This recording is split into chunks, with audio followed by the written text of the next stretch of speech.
الذين يأكلون الربا لا يقومون إلا كما يقوم الذي يتخبطه الشيطان من المس ذلك بأنهم قالوا إنما البيع مثل الربا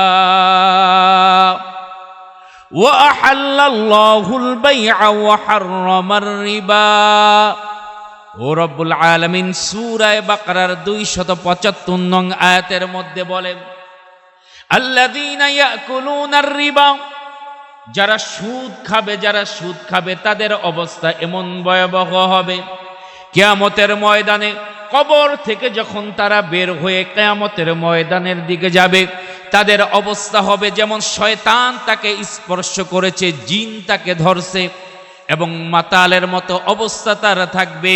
রব্বুল আলামিন বলেন, এই রকম অনেক সুদখোর আছে, তারা বলে ক্বালু ইন্নামাল বাইউ মিথলুর রিবা, যে সুদ আর ব্যবসা এক রকম।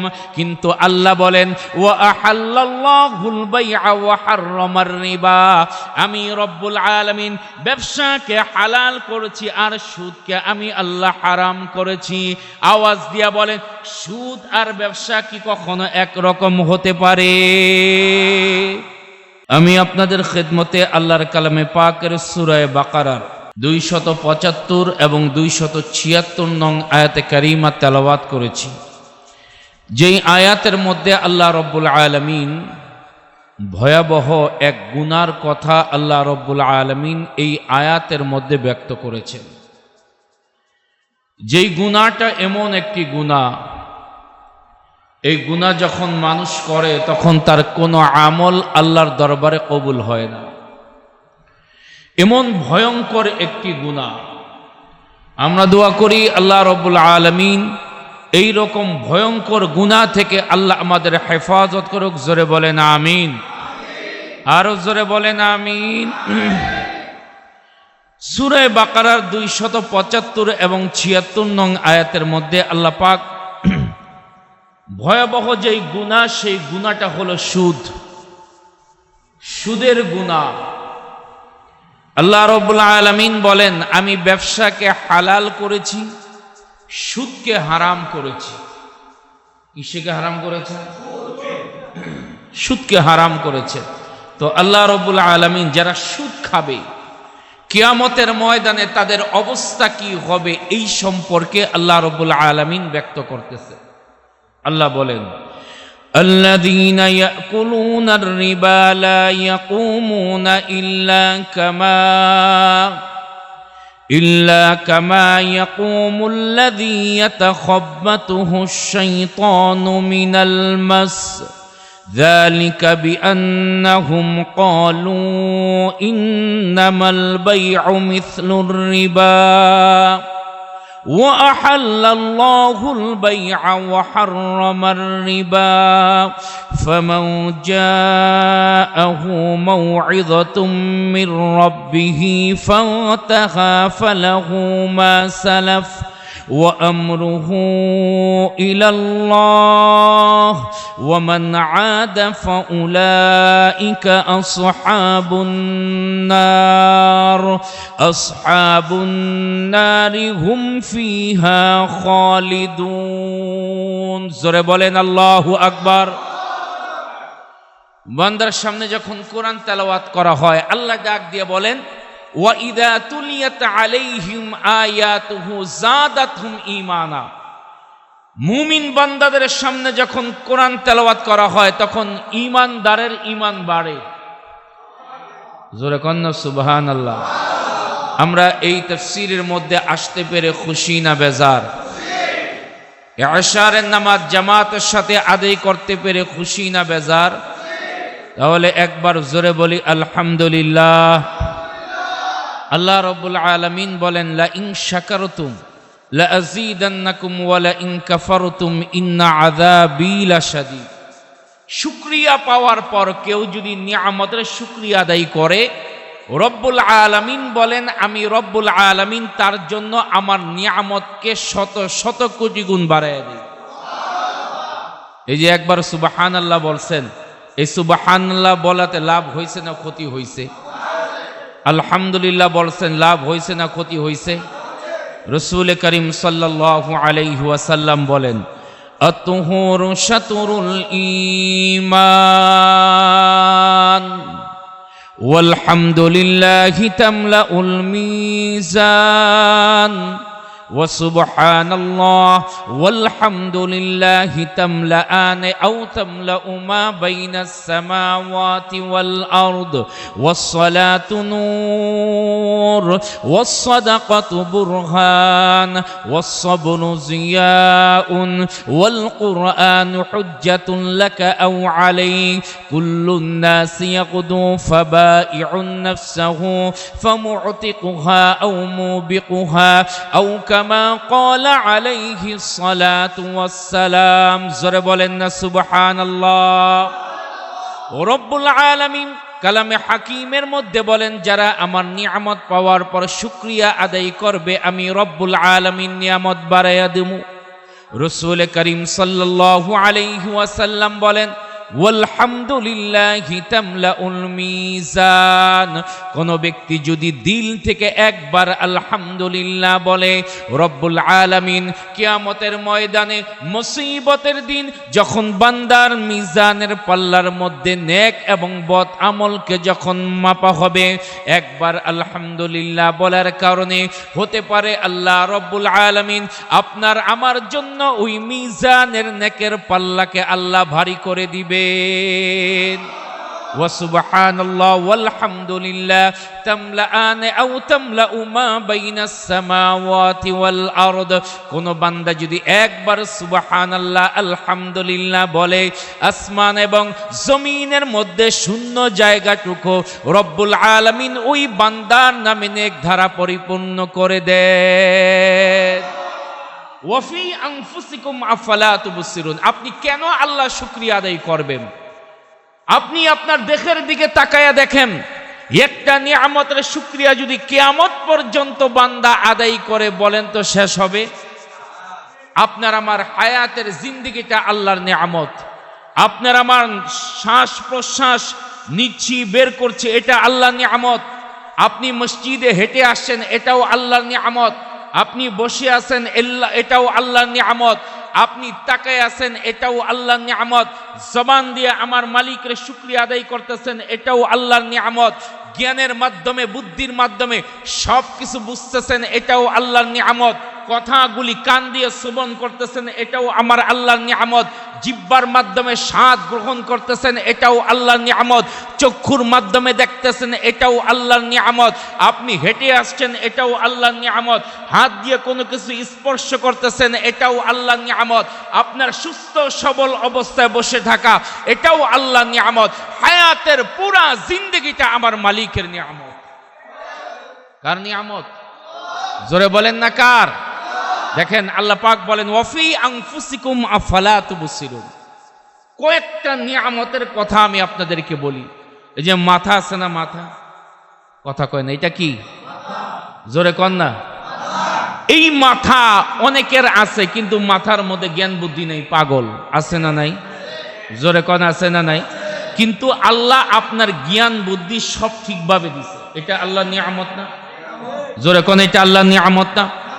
দেখেন এই মাথাটা হলো পুরা দেহের কেন্দ্রবিন্দু, হেডকোয়ার্টার যাকে বলা হয়। কি বলা হয়? হেডকোয়ার্টার। আপনার সারা দেহর মধ্যে কি হবে না হবে, কোনটা কোন কাজ করবে, এটা এই হেডকোয়ার্টার থেকে আদেশ আসলে তারপর কাজ করে। সুবহানাল্লাহ কইবেন না?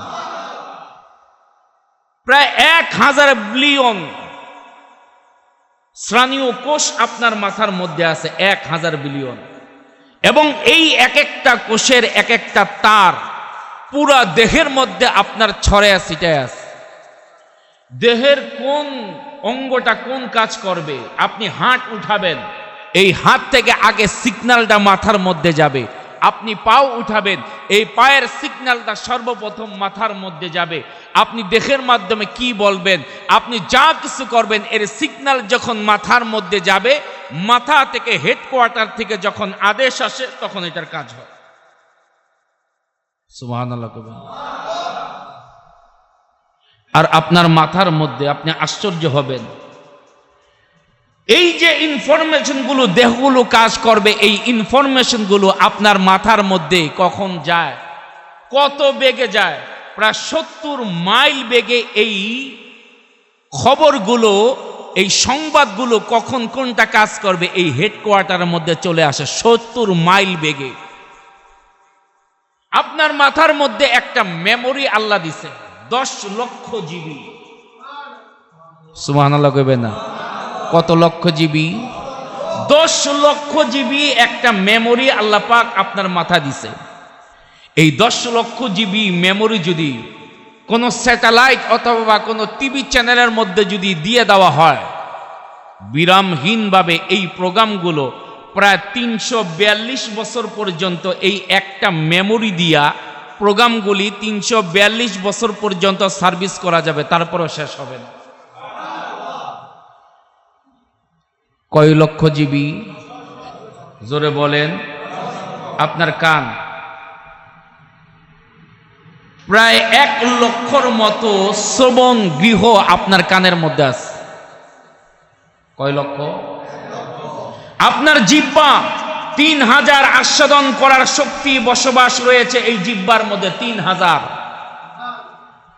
আপনি আল্লাহর কোন কোন নিয়ামতটাকে অস্বীকার করবেন? কারো কোনো ক্ষমতা আছে? জোরে কন্যা, কারো কোনো ক্ষমতা আছে? শুধু তাই না, আপনি আরো আশ্চর্য হবেন। এই যে চক্ষু দেখেন, চক্ষু দেখেন যে এই এক একটা চক্ষুর মধ্যে 576 মেগাপিক্সেল ক্যামেরা ধারণ করা আছে। 576 মেগাপিক্সেল। আপনার এক একটা, আপনি এখন যত হাই লেভেলের ক্যামেরা হোক না কেন, কত 5, 10, 20 মেগাপিক্সেল হবে, এর চাইতে বেশি হয় না। আর এক একটা চোখের মধ্যে আল্লাহ 576 মেগাপিক্সেল ক্যামেরা ধারণ করার মতো ক্ষমতা আল্লাহ পাক আপনার এক একটা চোখের মধ্যে দিয়েছে। কোন কোন নিয়ামতকে অস্বীকার করবে? ক্ষমতা আছে। আলাম নাজআল লাহু আইনাইনি ওয়া লিসানান ওয়া শাফাতাইন وهديناه النجدين فلاقتحم العقبة وما أدراك ما العقبة রব্বুল আলামিন কালামে হাকিমের মধ্যে ডাক দিয়ে বলে, ও দুনিয়ার মানুষ শোনো, আলাম নাজআল লাহু আইনাইন ولسانا وشفتين وهديناه النجدين। আমি কি রব্বুল আলামিন তোমাকে দুইটা চোখ দেখার জন্য দেই নাই? আমি কি রব্বুল আলামিন তোমাকে জিহ্বা দেই নাই? আমি কি রব্বুল আলামিন তোমাকে দুইটা ঠোঁট দেই নাই? আমি কি তোমাকে দুইটা পথ দেই নাই?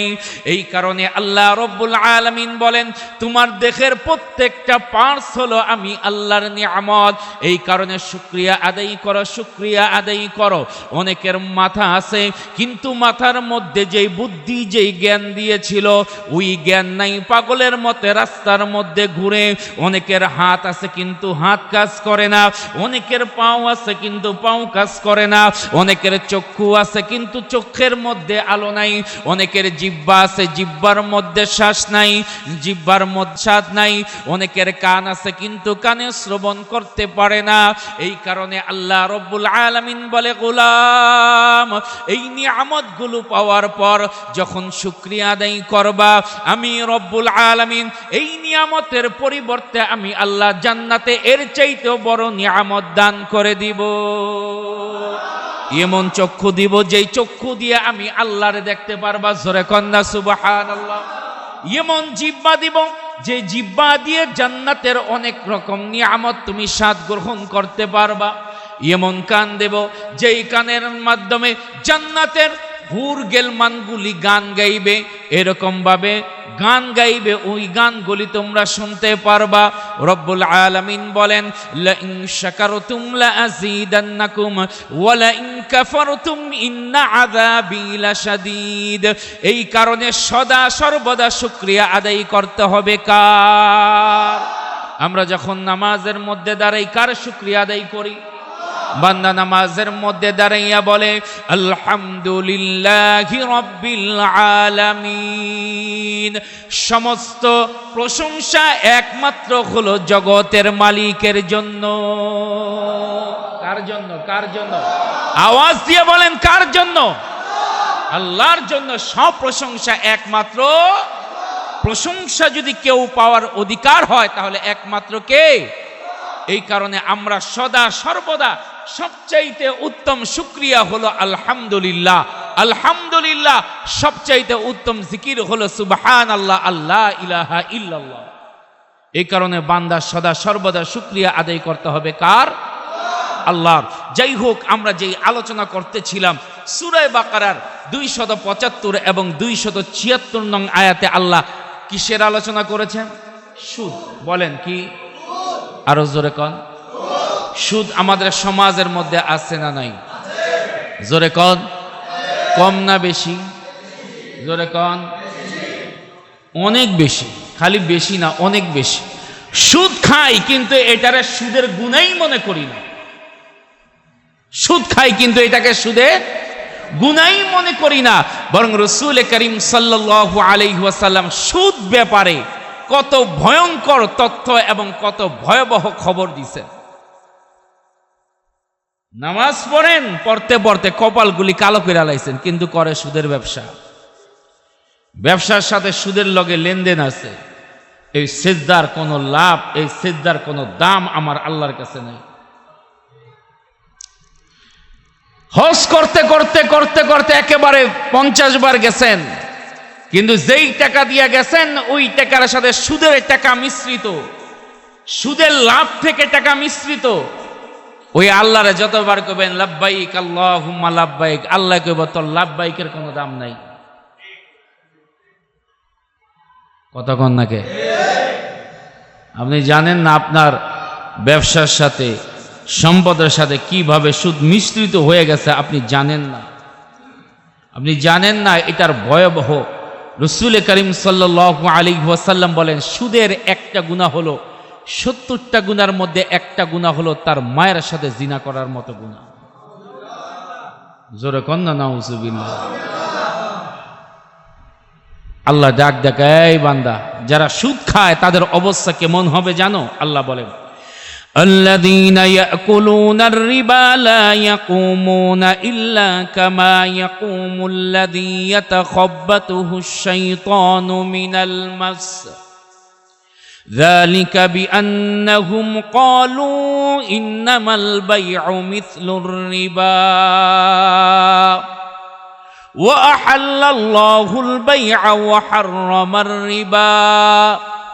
ও রব্বুল আলামিন সূরা বাকারার 275 নং আয়াতের মধ্যে বলেন আল্লাযীনা ইয়াকুলুনার রিবা, যারা সুদ খাবে, যারা সুদ খাবে তাদের অবস্থা এমন ভয়াবহ হবে, কিয়ামতের ময়দানে কবর থেকে যখন তারা বের হয়ে কিয়ামতের ময়দানের দিকে যাবে তাদের অবস্থা হবে যেমন শয়তান তাকে স্পর্শ করেছে, জিন তাকে ধরছে এবং মাতালের মতো অবস্থা তারা থাকবে।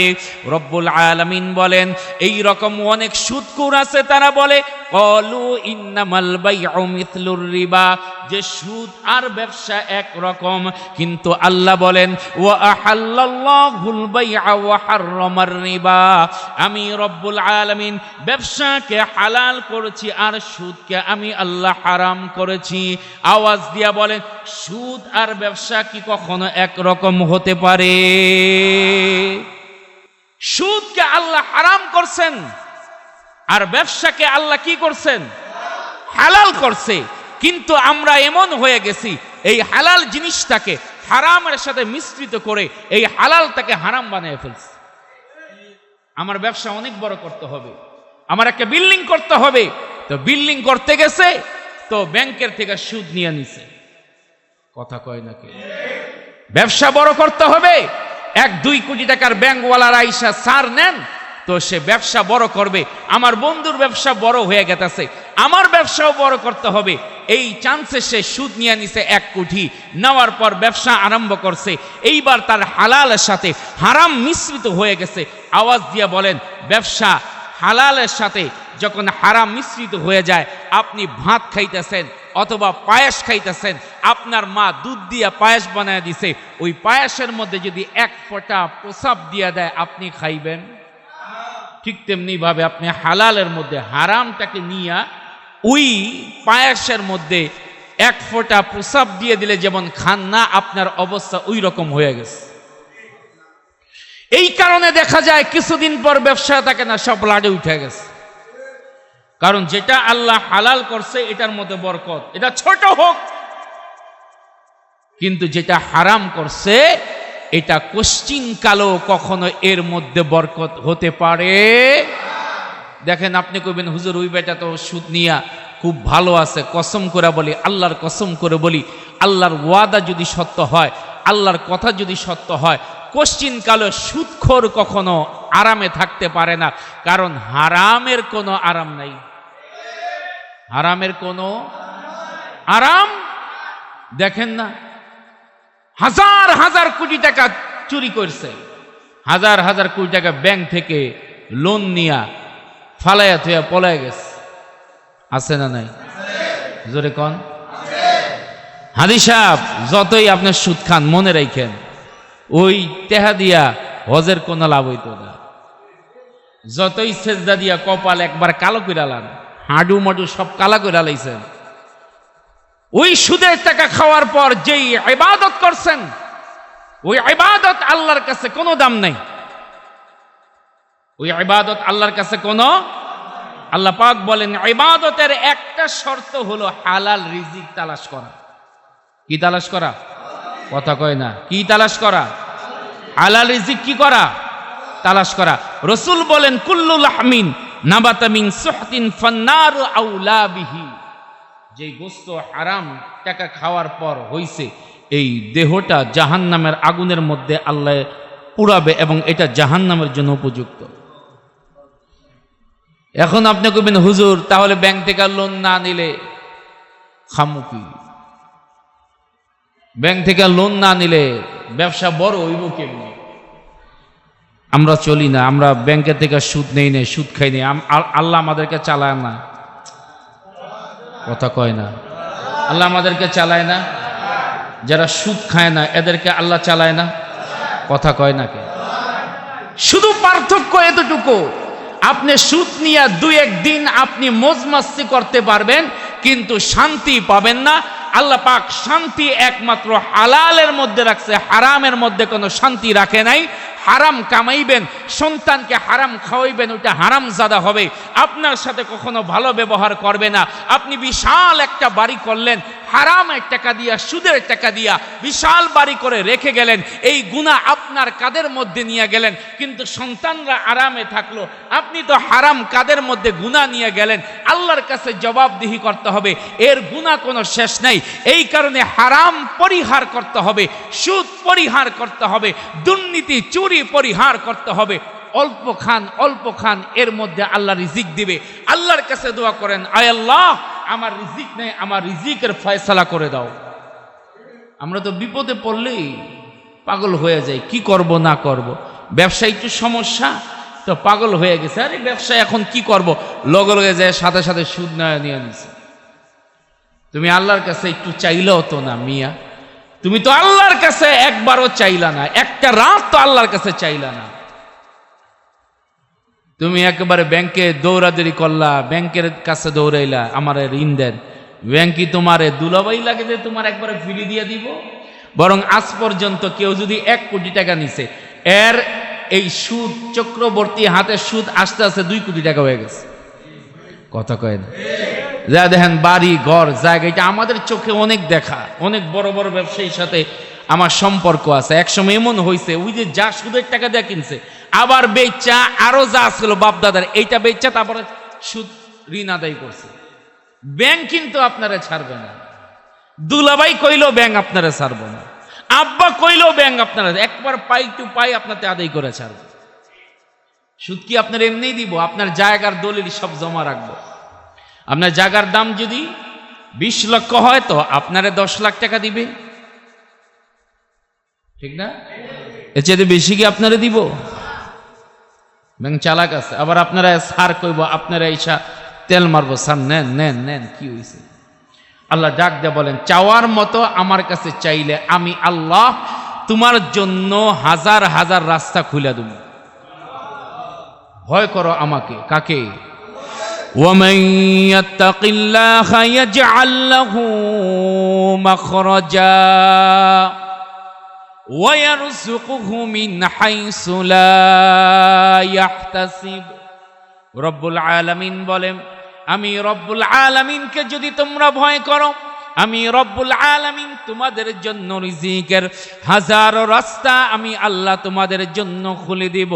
যদিও কয়েকটা রাস্তা তোমার জন্য বন্ধ হয়ে যায়, এই কারণে চাওয়ার মতো রব্বুল আলামিনের কাছে চাইতে হবে। আমরা চাইতে পারি না। এক আল্লাহওয়ালা যুবকের ঘটনা আমি আপনাদেরকে বলি। এক আল্লাহওয়ালা মসজিদের মধ্যে বৈশা দোয়া করতেছে, রব্বুল আলামিন আমার রিজিক নাই, আমার রিজিকের ব্যবস্থা করে দাও। আওয়াজ দিয়ে বলেন, রিজিক দেওয়ার মালিক কে? আল্লাহ বলেন, ইন্নাল্লাহা হুয়ার রাজ্জাকু যুল কুওয়াতিল মাতিন। রিজিক দেওয়ার মালিক হলো একমাত্র হলো আমি আল্লাহ। এবার আল্লাহওয়ালা যুবক মালিককে বলে, আল্লাহ কয়দিন যাবত খাই নাই, রিজিকের ব্যবস্থা করে দাও। তার দ্বিতীয় কাতারে আরেকজন ধনী এক আল্লাহওয়ালা বুজুর্গ বসা। ওই ধনী ব্যক্তি মনে মনে চিন্তা করে, এই যে যুবক আল্লাহর কাছে চাইতেছে, এই যুবক যদি শুধু আমার কাছে চাইতো আমি তার খাবারের ব্যবস্থা করে দিতাম। কিন্তু যুবক শুধু বারবার বলে, আল্লাহ আমার রিজিক নাই, রিজিকের ব্যবস্থা করে দাও।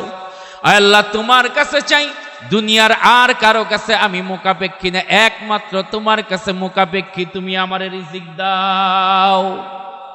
এই কথা বলতে বলতে আল্লাহর বান্দা ঘুমায়া পড়ল। হঠাৎ কয়েক ঘন্টা পর এক আল্লাহর বান্দা বড় একটা ডেকচির মধ্যে অনেক ধরনের মজার খাবার নিয়ে হাজির হয়ে গেছে। এবার আল্লাহর বান্দারে ডাইকা ওই যে সুন্দর কইরা খাওয়াইয়া তার পেট যখন ভরছে তখন বাকি খাবারগুলো নিয়ে যাবে। ওই যে ধনী লোক বসা ছিল, ওই ধনী লোক ডাক দিয়ে বলে, ওরে আল্লাহর বান্দা, এই বান্দা তো দুনিয়ার কারো কাছে চাই নাই, কিন্তু তুমি কিভাবে খবর পাইলা এই আল্লাহর বান্দা ক্ষুধার্ত? ওই আল্লাহর বান্দা ডাক দিয়ে বলে, কে আপনি? আপনাকে চিনি না। আমি কয়েকদিন যাবত আমার সন্তানেরা বলে, বাবা কিছু ভালো খাবারের ব্যবস্থা করো, আমার কাজের অবস্থা ভালো নেই। আমি আজকের দিন খুব ভালো কিছু টাকা পাওয়ার পর আমি খাবারের ব্যবস্থা করলাম, আমার সন্তানদেরকে দিব। ভালো খাবার দাবার ক্রয় করে স্ত্রীকে দিলাম, স্ত্রী তাড়াতাড়ি ভালো খাবার দাবার পাকাও, একসাথে আমরা সবাই মিলে আজকে খাবো। এই কথা বলে আমি যখন একটু ঘরের মধ্যে যাওয়ার পর যখন ঘুমিয়ে পড়লাম, ঘুমিয়ে পড়ার পর হঠাৎ স্বপ্নের মধ্যে আমি দেখি জনাবে মুহাম্মাদুর রাসূলুল্লাহ সাল্লাল্লাহু আলাইহি ওয়াসাল্লাম আমার স্বপ্নের মধ্যে হাজির হয়ে ডাক দিয়ে বলে, ওরে আল্লাহর বান্দা, মসজিদের মধ্যে আরেকজন আল্লাহর বান্দা আল্লাহর কাছে খাবার চায়, তুমি তাড়াতাড়ি খাবার পাক করে সমস্ত খাবারগুলি নিয়ে মসজিদের মধ্যে চলে যাও, ওই আল্লাহর বান্দাকে খাওয়াইবা। তুমি যদি ওই আল্লাহর বান্দাকে খাওয়াও, খাবার খাওয়ানোর পর যেই বাকি খাবারগুলো থাকবে তা তুমি বাড়ির মধ্যে নিয়ে আসবা এবং তোমার সন্তানদেরকে এবং তুমি তোমার স্ত্রী খাইবা। যদি এই কাজটা করো, রব্বুল আলামিন তোমার রিজিকের মধ্যে বরকত দিবে আর মৃত্যুর আগ পর্যন্ত আল্লাহ তোমার রিজিকের অভাব দিবে না। জোরে কন্যা সুবহানাল্লাহ। এবার আল্লাহর বান্দা এই কথা শোনার পর ওই ধনী ব্যক্তি ডাক দিয়ে বলে, তোমার খাবার কিনতে কত টাকা খরচ হয়েছে আমারে কও। বলে, আমার খাবার কিনতে 1 দিনার খরচ হয়েছে। ওই ধনী লোক ডাক দিয়ে বলে, এই যে আল্লাহর বান্দারে খাওয়াইলা, আমি অর্ধেক না, আমি তোমাকে 10 দিনার দিব, তুমি আমারে শরীক করো।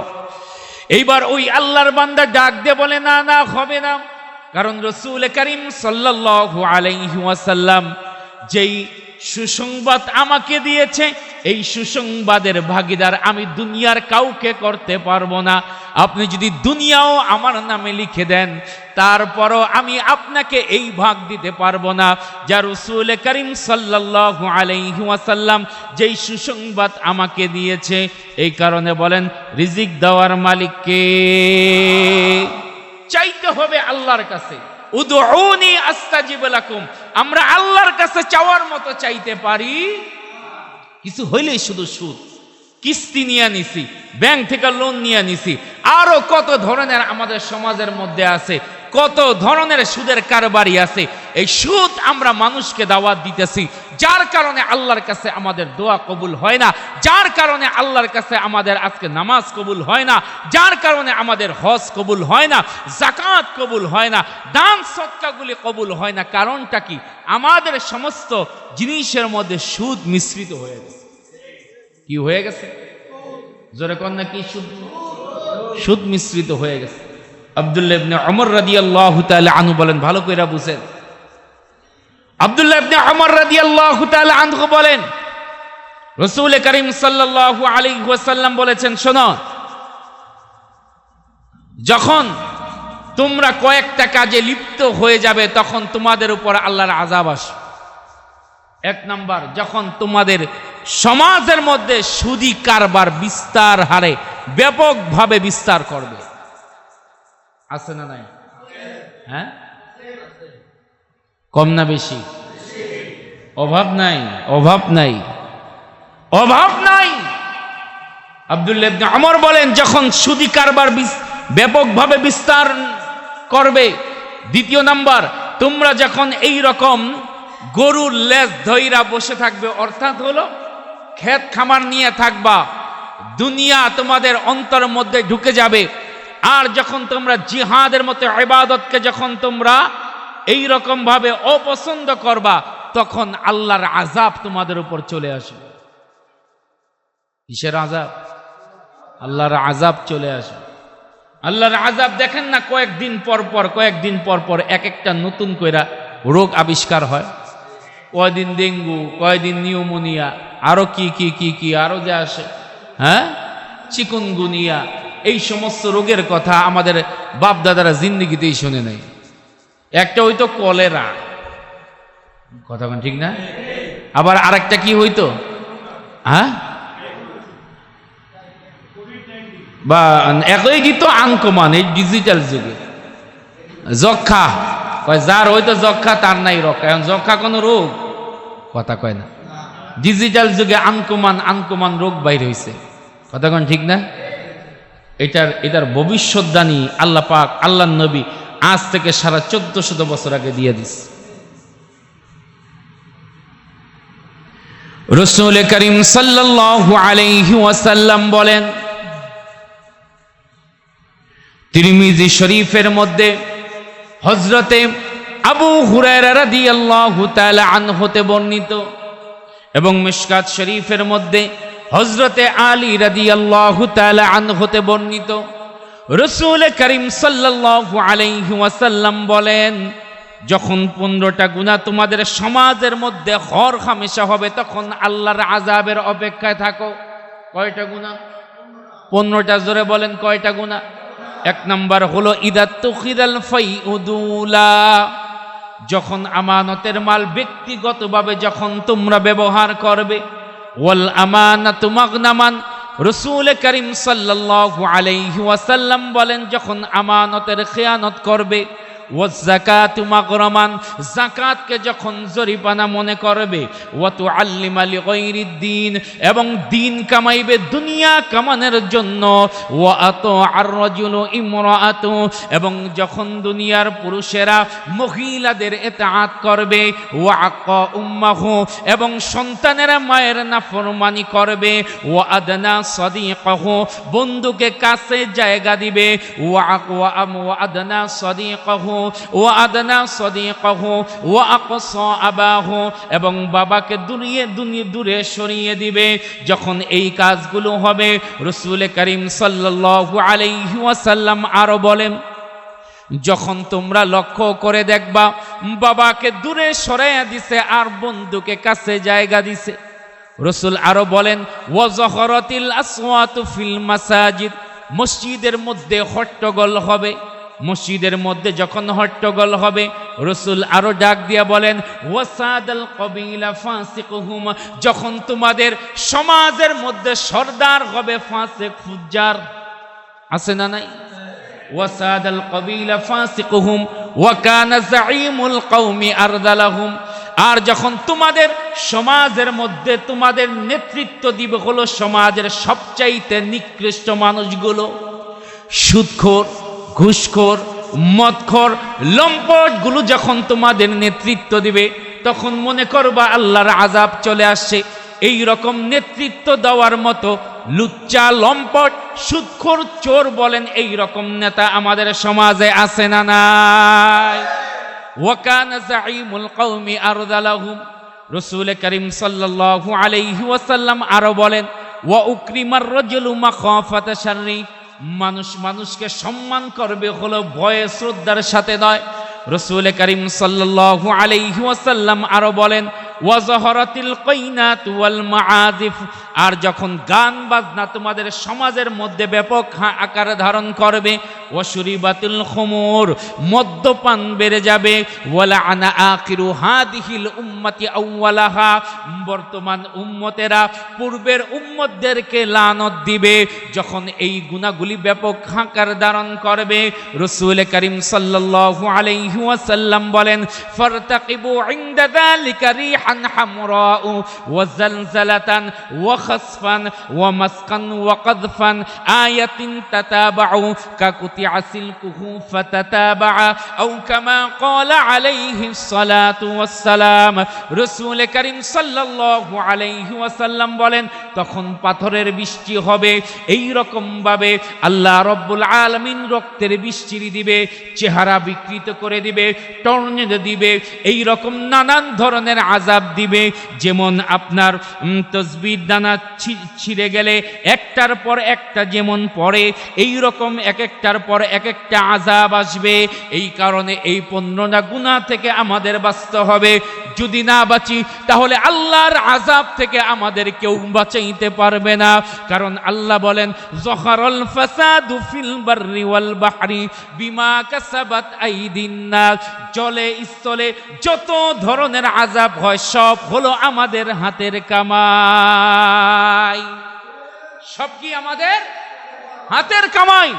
আজকে সুদ আমরা এইভাবে ধরছি যে সুদ ছাড়া আমরা চলতে পারবো না, বরং রাসূল করিম সাল্লাল্লাহু আলাইহি ওয়াসাল্লাম বলেন, রাসূল করিম বলেন, হাদিস শরীফের মধ্যে রাসূল বলেন, লাআনা রাসূলুল্লাহ সাল্লাল্লাহু আলাইহি ওয়াসাল্লাম আকিলার রিবা ওয়া মুকিলাহু, রাসূল বলতেছেন যারা সুদ খায় এবং সুদের খাবারের ব্যবস্থা করে দেয়, আল্লাহর রাসূল বলেন তাদের উপর লানত।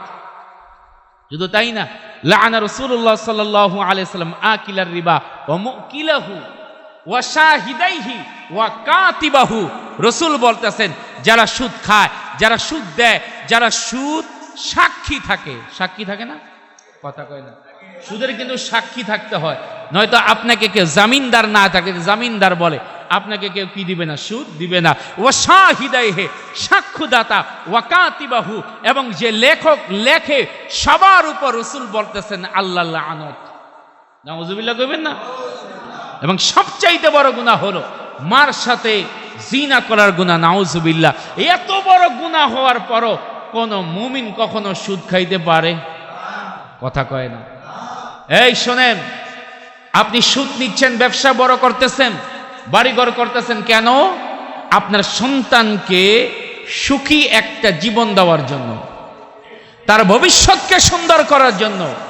সুদের মাধ্যমে কখনো ভবিষ্যৎ সুন্দর হয় না, নেককার সন্তান পাওয়ার আশা করা যায় না। হারাম খাইয়া এবং সেই রক্ত হওয়ার পর ওই রক্তের মাধ্যমে যেই সন্তান হবে, ওই সন্তান কখনো হারামের রক্ত দিয়ে যে সন্তান হয়, ওই সন্তান কখনো ভালো হইতে পারে? কথা কয় না। এই কারণে সন্তান নেককার হইতে হইলে এই কারণে সর্বপ্রথম দরকার হলো আপনার হালাল খাবার খাওয়া। কি খাওয়া? একটা ঘটনা বলেই শেষ করব। এক যুবক কয়েকদিন যাবত সফর করার পর রাস্তা দিয়ে যাচ্ছে, এত ক্ষুধা লাগছে, এত ক্ষুধা, খাবারও নাই, কিছু নাই, একটা খালের পাশ দিয়া যাচ্ছে। হঠাৎ লক্ষ্য করে দেখলো যে খাল দিয়া একটা আপেল বাইশা আসতেছে। তো ক্ষুধার্ত তো যুবক করছে কি যাইয়া ওই খাল দিয়া যে আপেলটা আসতেছিল নিয়েই খাওয়া আরম্ভ করছে। তো খাবার খাওয়ার পর যুবক চিন্তা করলো অবশ্যই এই আপেলের একজন মালিক আছে, আমি ওই মালিককে না বলে খাইলাম, এটা তো আল্লাহর কাছে আমাকে জবাবদিহি করতে হবে, তার কাছে আমার মাফ চাইতেই হবে। তো আল্লাহর বান্দা দেখলো যে এই আপেলটা পানি দিয়ে ভেসে ওই দিক থেকে আসছে, বোঝা যায় ওই দিকে কোনো একটা আপেলের বাগান থেকে এই আপেলটা আসছে। তো আল্লাহর বান্দা ওই দিকে রওনা দিছে, দেখে ওই যে খাল, এই খালের সাথে একটাই আপেলের বাগান এবং একজন মুরব্বী সেইখানে আপেলের বাগানের পরিচর্যা করতে। ঢুকার পর বলতেছে, সালাম দেওয়ার পর আসসালামু আলাইকুম, বলে ওয়ালাইকুম আসসালাম, কেন আসছো বাবা? বলে দেখেন মুরব্বী, আপনার বাগান থেকে একটা আপেল এই খালের মধ্যে পড়ছে, এটা ভেসে আসে, আমি এটা আপনাকে না বলে খাইছি, এখন অবশ্যই আমি অপরাধ করছি, এই কারণে আমি আপনার কাছে মাফ চাওয়ার জন্য আসছি। মুরব্বী মনে মনে চিন্তা করলো, আমার গাছ, আমার এই বাগান থেকে কত মানুষ চুরি কইরা খেয়ে ফেলে, কত মানুষ নিয়ে যায়, আর এই যুবকটা একটা আপেল এই খাল দিয়ে পানি দিয়ে গেছে, এটাকে খাওয়ার পর আবার নিজেকে অপরাধী মনে করে আমার কাছে আসছে, বোঝা যায় যুবকটা আল্লাহওয়ালা যুবক। সুবহানাল্লাহ কইবেন না? যুবকটা কি আল্লাহওয়ালা হবে, আর এই রকম যুবকই আমি খুঁজতেছি আমার মেয়ের জন্য। সুবহানাল্লাহ কয়। আমরা তো জামাই খুঁজি কি মালদার, কথা কয় না কিদার, ওই গাঞ্জটি হোক, ফেন্সি করে হোক, যা হওয়ার হোক, পয়সা হইলেই চলবে, ঢাকার শহরে একটা বাড়ি থাকলেই চলবে। দেখে না মাইয়াডারে কোন জায়গায় দিতেছে, যে অনেক বড় বড় বাড়ির মধ্যে কিন্তু জানোয়ারও থাকে, কথা কয় না। দেখেন না কয়দিন পর পর শ্বশুর শাশুড়ি ননদ মিলা বউরে মেয়েকে মাইরা ফালাই দিস, কথা কয় না, আছে না নাই? এই কারণে বিবাহ করতে হবে বুঝাসি না, মেয়েকে বিবাহ দিবেন বুঝাসি না, আপনিও বিবাহ করবেন। রসুল একটা অবকাঠামো দিয়ে দিস, কি তুনকাহুল মারআতু লিআরবা'in লিমালিহা ওয়ালি হাসাবিহা ওয়ালি জামালিহা ওয়ালি দীনিহা ফাজফার বিজাতিদ্দীন। বিবাহ করবা চারটা জিনিস দেখো, আগে দেখো সম্পদ আছে কিনা, তারপর দেখো বংশ পরম্পরা কি, তারপর দেখো সৌন্দর্য আছে কিনা, তারপর দেখো দিন আছে কিনা। অতঃপর রাসূল বলেন ফাজফার বিজাতিদ্দীন, তিনটা যদি না থাকে, দিন যদি থাকে, তাহলে দিনকে তোমরা প্রাধান্য দাও। দিনদার সন্তান দেখো, দেখেন দিনদারের কাছে বিবাহ দিলে আর বিবাহ করলে লাভটা কি? এখন ওই বেটা মনে মনে, বাগানের মালিক মনে মনে কয় এই রকম জামাই তো খুঁজতেছে, ইয়ে তো পাবলিক এত কিছু খায়, আর এই যুবক একটা ফল পানি দেওয়া যাইতেছে, খাওয়ার পর আবার কত মাইল দূর থেকে এসে আমার থেকে মাপ চাই। অবশ্যই যুবকটা আল্লাহওয়ালা, অবশ্যই যুবকটা কি আল্লাহওয়ালা। এখন ওই মুরব্বী ডাক দেখায়, এত তাড়াতাড়ি মাফ হয়নি, তুমি আমার একটা আপেল খাইছো মিয়া। এবার যুবক ডাক দিয়ে বলে, ও মুরব্বী বলেন মাফ চাওয়ার জন্য আর কি কি শর্ত আছে?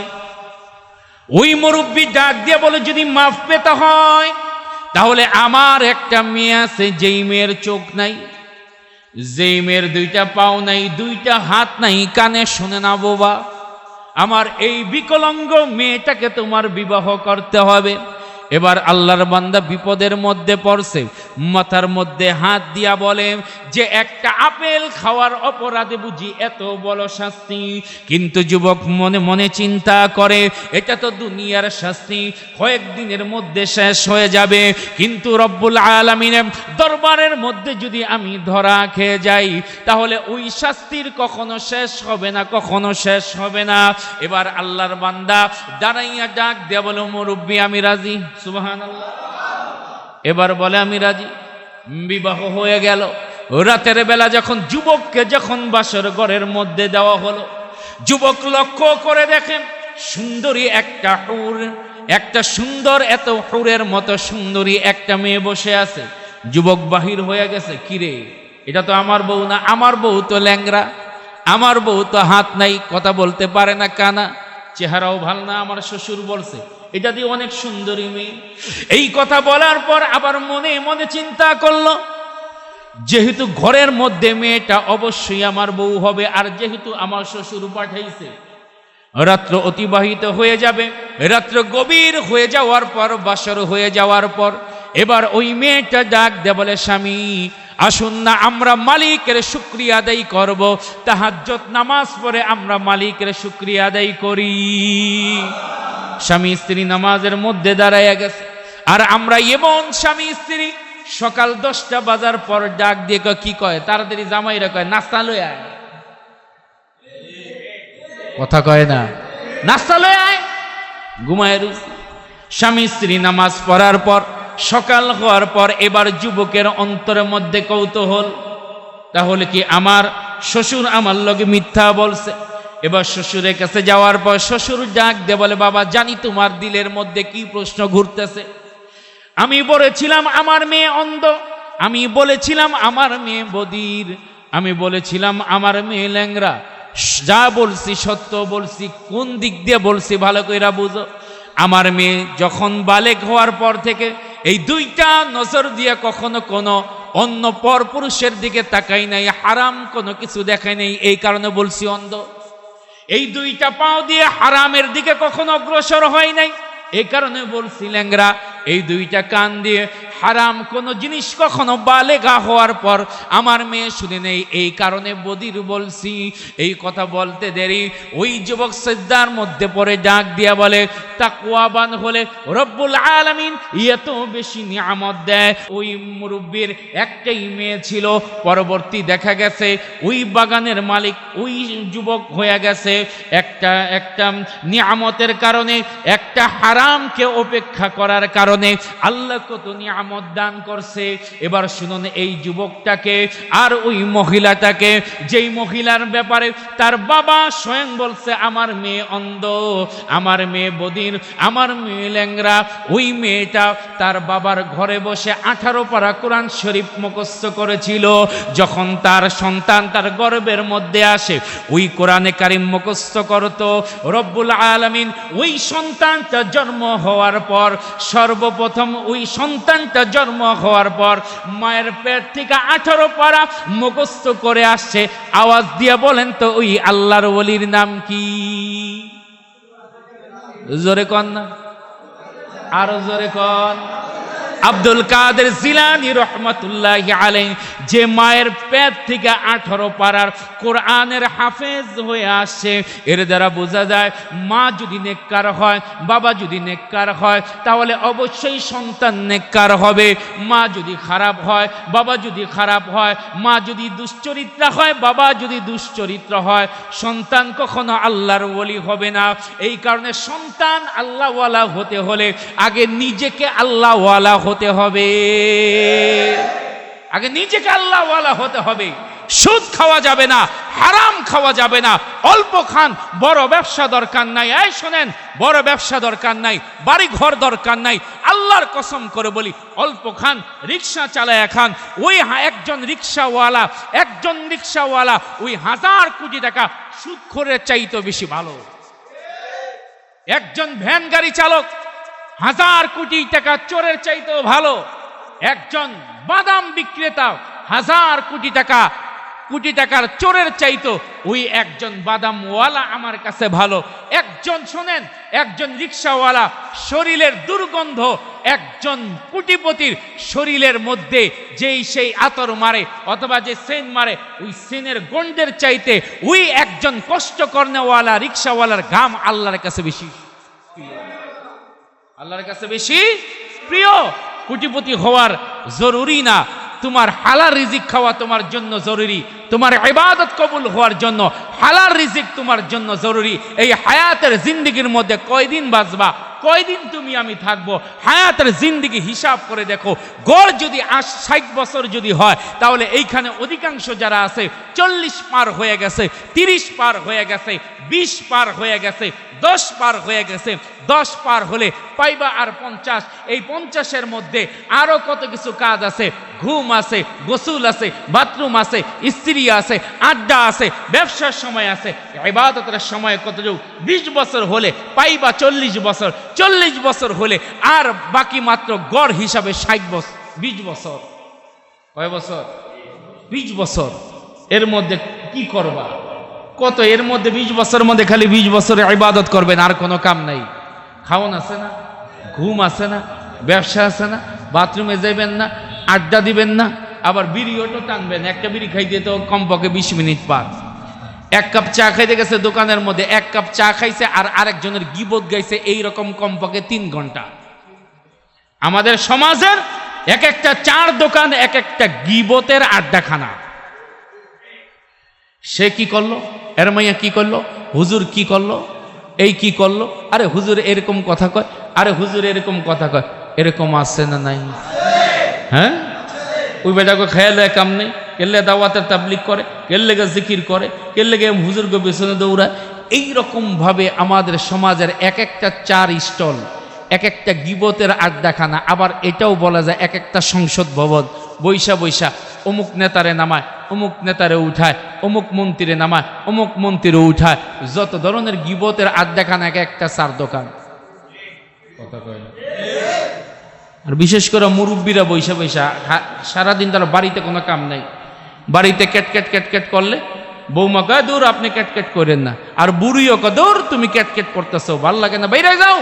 এই বাইরে করবো কি, যত আকাম এই এটি করে। আপনারা আল্লাহর বলি, আপনারা তো আরো বসেন না, এই কারণে অন্যজনের কথা কই।